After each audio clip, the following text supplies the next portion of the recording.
अस्सलामु अलैकुम, welcome to एमरात। दोस्तों, बोर्ड ऑफ पीस के रिसेंट सेशन में प्रेसिडेंट ट्रंप ने स्पीच करते हुए ये कहा कि इंडिया और पाकिस्तान के दरमियान जंग उन्होंने रुकवाई। ये चीज़ तो तकरीबन वो 60 दफ़ा से ज़्यादा कह चुके हैं। लेकिन शॉकिंग चीज़ इस स्पीच में ये थी कि उन्होंने कहा कि पाकिस्तान और इंडिया के क्लैश में 11 एयरक्राफ्ट शूट डाउन हुए और ये 11 के 11 एयरक्राफ्ट काफ़ी एक्सपेंसिव थे। तो इंडिया और पाकिस्तान के कॉन्टेक्स्ट में एक्सपेंसिव एयरक्राफ्ट कौन सा है, ये तो पूरी दुनिया जानती है कि राफेल ही है और 11 एयरक्राफ्ट यहाँ डिस्ट्रॉय होने की ट्रंप ने बात की है।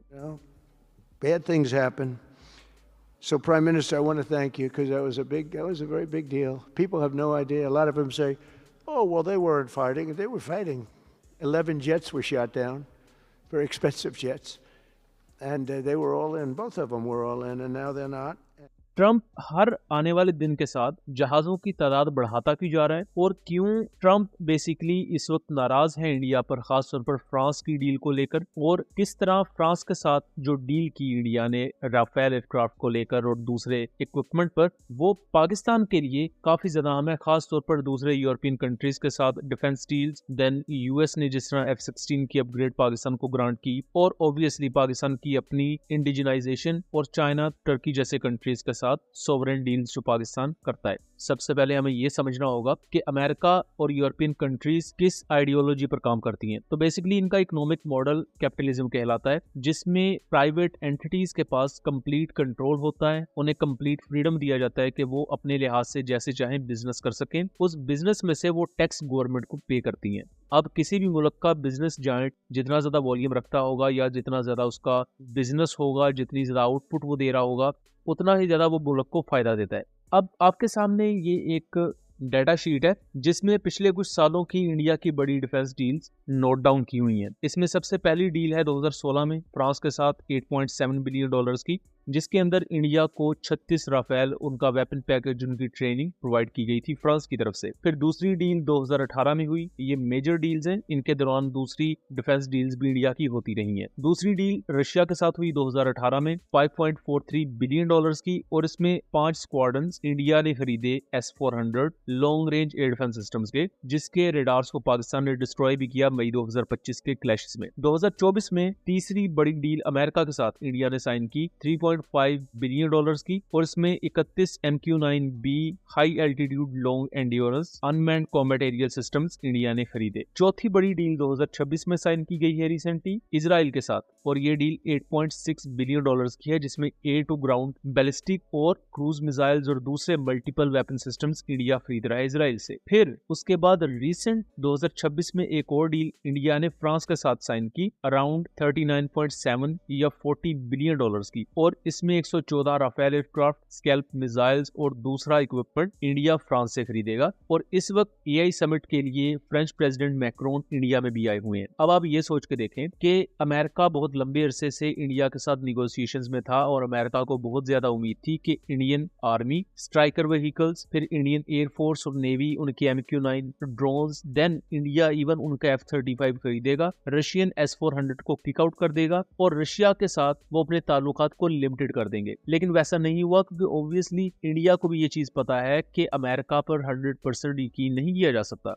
तो इंडिया ने रशिया से भी वेपन सिस्टम्स लेना जारी रखे, अमेरिका के साथ भी डील्स की। अब आप ये देखें कि इंडिया ने जो $40 बिलियन की डील फ्रांस के साथ साइन की 114 राफेल एयरक्राफ्ट लेने के लिए, अगर यही $40 बिलियन अमेरिका की लॉकहीड मार्टिन या अमेरिका की बोइंग या किसी भी इस तरह की दूसरी कंपनी को मिलते, तो अमेरिका को उससे कितना ज्यादा फायदा होता। कैपिटलिस्टिक वे में देखा जाए तो अमेरिकन स्टेट इंडिया से बहुत ज्यादा खुश होती, जो कि अब तो वो ऑब्वियसली नहीं है। यही वजह है कि इवन ट्रंप इंडिया के साथ ट्रेड डील हो जाने के बावजूद भी बार बार ये जिक्र करता है कि भाई इंडिया के इतने एयरक्राफ्ट शूट डाउन हुए और वो थे भी एक्सपेंसिव। वो जाहिर ही बात है, एक इशारा किया जा रहा होता है कि राफेल एयरक्राफ्ट पाकिस्तान ने शूट डाउन किए। पाकिस्तान एयरफोर्स ने तो अपनी प्रोफेशनलिज्म दिखा दी, लेकिन ये चीज कहीं ना कहीं जियोपॉलिटिकली पाकिस्तान के हक में भी गई कि जब इंडिया ने बहुत बड़ी तादाद में राफेल एयरक्राफ्ट लेने के लिए निगोशिएशन स्टार्ट की, तो अमेरिका को पता चल चुका था कि फ्रांस एक बहुत बड़ा चंक डिफेंस की डोमेन में लेकर जाने वाला है, जो कि अमेरिका को उम्मीद थी कि वो नहीं मिलेगा। तो अमेरिका कहीं ना कहीं उसकी भड़ास तो निकालेगा।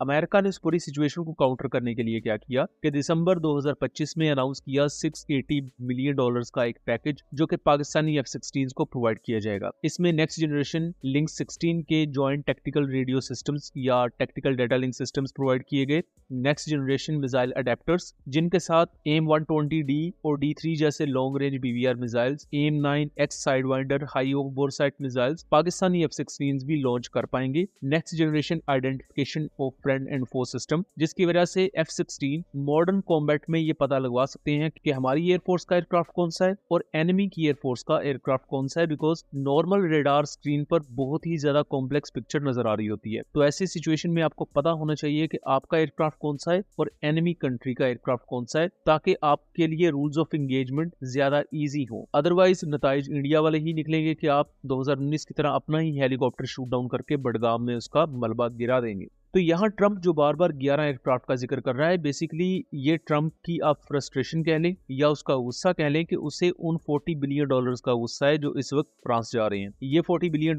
अमेरिका चाहता था कि उनकी कंपनीज को एलोकेट हो, बट इंडिया ने अपना डिसीजन लिया और उन्होंने राफेल एयरक्राफ्ट के साथ आगे जाने का फैसला किया, जो कि ठीक है या नहीं ये तो आने वाला वक्त ही बताएगा, बिकॉज राफेल अब वो सरप्राइज फैक्टर खो चुके हैं मई 2025 के क्लैशेस के बाद। अगर इंडिया F-35 की तरफ जाता तो अमेरिका की तरफ से सैंक्शंस और F-35 पर टाइट कंट्रोल होने की वजह से वो उसका फुल पोटेंशियल यूज ना कर पाते, जबकि दूसरी तरफ पाकिस्तान के पास इस वक्त मल्टीपल ऑप्शंस मौजूद हैं। पाकिस्तान को J-35 कुछ ही सालों में या कुछ ही माह में मिल जाएंगे। देन पाकिस्तान का अपना PFX एयरक्राफ्ट पाइपलाइन में है। कान एयरक्राफ्ट के प्रोजेक्ट का भी पाकिस्तान हिस्सा है, जो कि पाकिस्तान तुर्की के साथ मिलकर बना रहा है, और सऊदी अरब भी इसमें ऐड होगा। ये तो सिर्फ वो चीजें हैं जो एयरफोर्स की डोमेन में है। इसके साथ साथ अगर आप आर्मी की साइड पर भी देखें तो Pakistan multiple active electronically scanned array radars को ऑलरेडी डेवलप कर चुका है।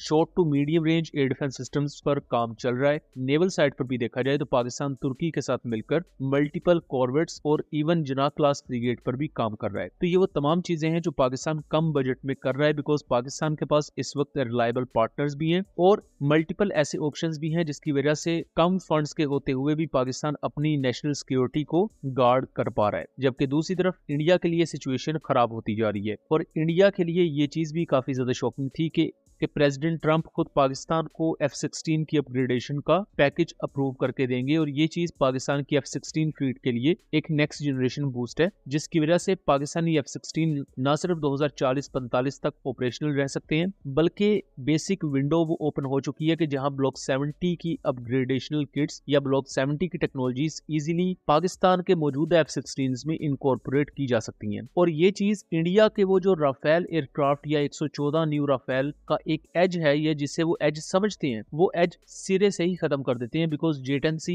ऑलरेडी अपनी सुपीरियोरिटी दिखा चुके हैं। अगर पुराने F-16 भी 4.5 प्लस जनरेशन स्टैंडर्ड पर अपग्रेड हो जाते हैं, इनमें लॉन्ग रेंज BVR मिसाइल्स आ जाते हैं, तो राफेल का वहां से एज भी खत्म हो जाएगा। F-17 thunder block 3 already PL-15 को कैरी करते हैं, और J-35 के आने के बाद यानी कि 2027-2028 तक ये 114 राफेल इंडियन एयरफोर्स में खानापुरी के लिए तो काम आएंगे, या कुछ ऑपरेशंस में इंडियन आर्मी को क्लोज एयर सपोर्ट फ्राहम करने के लिए, एयर स्वैप फ्राहम करने के लिए काम आ सकते हैं। बट जो सोच के इंडिया इन्हें एक वक्त में लॉर्ड करता था या इनकी तारीफ करता था, वो फैक्टर ये खो चुके हैं, और वो अहमियत भी आज की मॉडर्न वॉरफेयर में ये खो चुके हैं। सो दोस्तों, ये था एक एनालिसिस। उम्मीद करता हूँ चीजें क्लियर रही होंगी। वीडियो पसंद आई हो तो इसे ज्यादा से ज्यादा शेयर कीजिएगा, ताकि इस तरह की मजीद इन्फॉर्मेटिव वीडियोस हम आपके लिए लेकर आ सके। मिलेंगे अगली वीडियो में, तब तक के लिए अल्लाह हाफिज।